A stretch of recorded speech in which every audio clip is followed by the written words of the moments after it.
Welcome back to Outnumbered. Well, it calls itself the most famous name in infidelity. Its slogan, "Life is short, have an affair," is the cheating website Ashley Madison. And now the names of millions of its users are reportedly posted online. According to Wired, the leaked data stolen in the latest hack includes customer names, login details, street and email addresses, and info on what users were seeking on the site, dating back to 2007. Now, the hackers had threatened to post the info if Ashley Madison's parent company, ALM, didn't take down the site, claiming that the company uses fraudulent business practices. In announcing the leak, they wrote, quote, "Find yourself here? It was ALM that failed you and lied to you. Prosecute them and claim damages, then move on with your life, learn your lesson, and make amends. Embarrassing now, but you'll get over it." Well, Sandra, will they get over it? I mean, there was really fear throughout, I'm sure, a number of households and bedrooms. Do you think this may deter cheating in the future? This was a big business. No, not at all. Because I think if you're going to cheat, you're going to cheat. But I've been covering this since the beginning for the Fox Business Network, and some very salacious details coming out of the actual hack and the details that are being revealed. It's not just names and emails that we're learning about here. It's fetishes. It's what they wanted to see in that person that they were engaging in these relations with. It's very, very, in some cases, nasty stuff.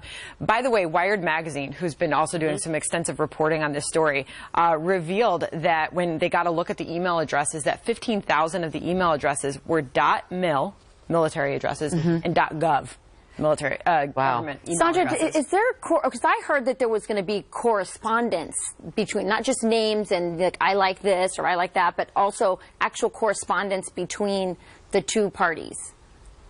Actual correspondence between the people that are having the affair. Like they're going to show. Oh, there was for sure. Yeah, exactly. And that's really kind of scary for people because that's like, you know. That makes it real. That makes it real. And it's like, remember when governors. It's not just a name on a website. You now get to see them talking back and to forth. each other. And what those fetishes and what those things that they were saying with that person. And what they actually did when they met up. Exactly. And maybe some of those things weren't happening in your household, and that ratchets it. To me, that takes it to a new level. We saw that with Governor Sanford when we saw the correspondence between him and that woman. So it's kind of embarrassing. Greg, you said once, I remember on the 5, that monogamy is really, really hard, but worth it. I remember having this discussion with you.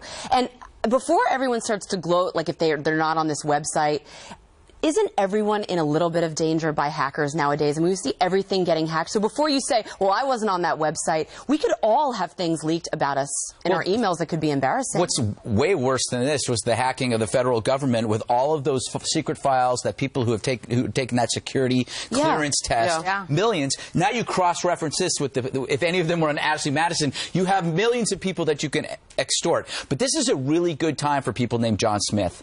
Because, you know, the real issue here is people with names like Greg Gutfeld, where you can Google me and there's only one, and you can find out stuff. But if your name is John Smith and they find you on Ashley Madison, there's probably about 1,000 of them. That's true.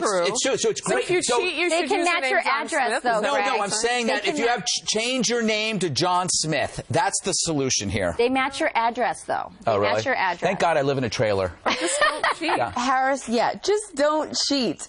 How about that? But you make such a huge point, Andrea, that we're all open to this. Like anybody could hack if they wanted to, tried hard enough to get in. And out of context, we probably all have something that we wish the public wouldn't read. Out of context. Of course. Right? Because without that, I was going to say, or even in context. I mean, we see how vulnerable our data is. And I really think this is a huge crisis.